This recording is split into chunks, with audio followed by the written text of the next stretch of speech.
If you can't use LinkedIn to find clients, you're not alone. Many people don't want to let their boss or coworkers know they're freelancing. And some people don't want to bring their freelancing side hustle into their career profile. If you've been following me for a while, you probably know that I'm a huge fan of LinkedIn because it's brought me some of my biggest clients. But while LinkedIn is a great way to find freelance work, it's certainly not the only way. I'm going to walk you through a proven strategy that you can use to build your freelance business without LinkedIn. But first, I'm going to call out two common mistakes that you need to avoid when you're trying to find clients because they are just going to waste your time. Mistake number one is using freelancing gig sites like Upwork and Fiverr. I know that at the first glance, looking at these websites, you think, oh, this is the easiest way to find clients. Look at all these jobs. But here's the problem. Those platforms are flooded with freelancers from all over the world, and they're all competing for the same job. That drives prices down and makes it really hard for you to stand out, especially if you're just starting out. Take it from someone who's been there. You'll end up spending tons of time sending proposals and doing free sample work instead of getting paid. Mistake number two is thinking that LinkedIn is interchangeable for any other social platform. Now, I know it seems like, oh, LinkedIn is a social media platform, so I can just use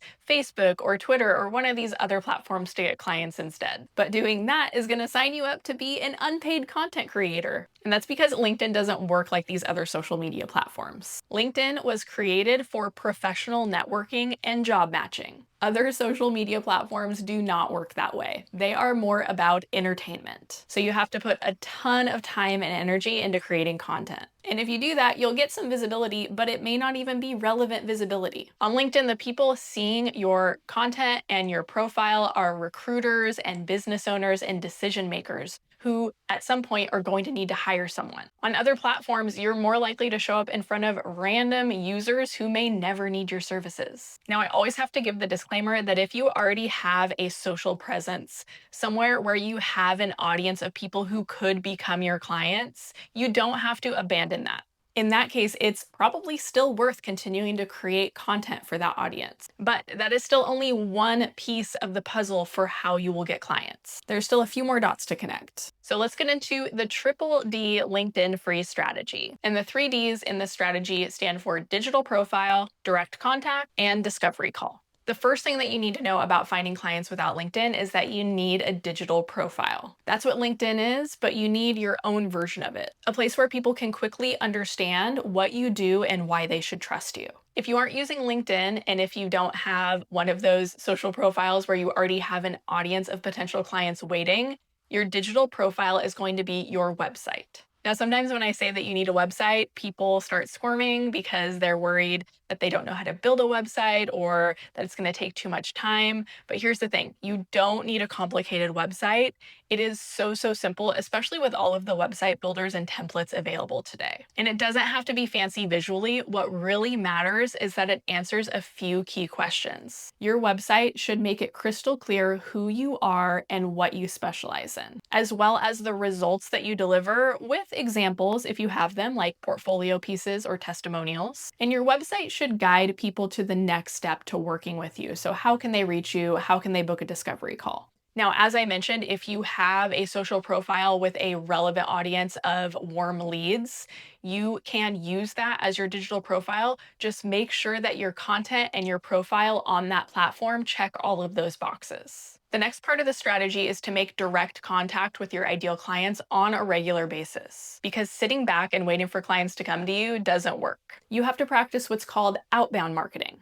One common form of outbound marketing for freelancers that you've probably heard of is cold emailing. And cold emailing can be a great way to find clients, but you have to do it right. Here are a few tips for writing effective cold emails. Firstly, keep it short. Nobody wants to read a wall of text from a stranger. Aim for 2 to 6 sentences. You also need to make it personal. Don't send out the same message to 100 potential clients. You can use a template, but show them that you've actually looked at their business and that you see a specific opportunity to help.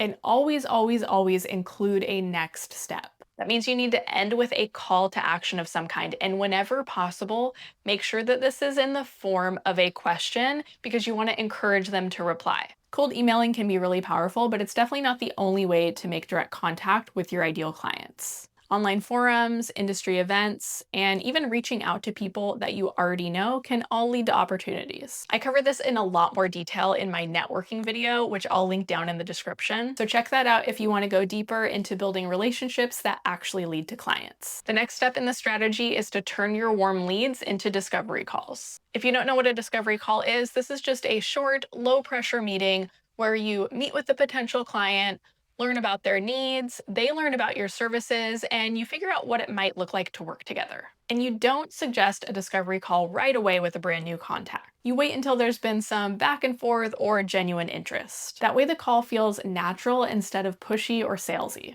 And here's a pro tip: make it super easy to book your discovery call.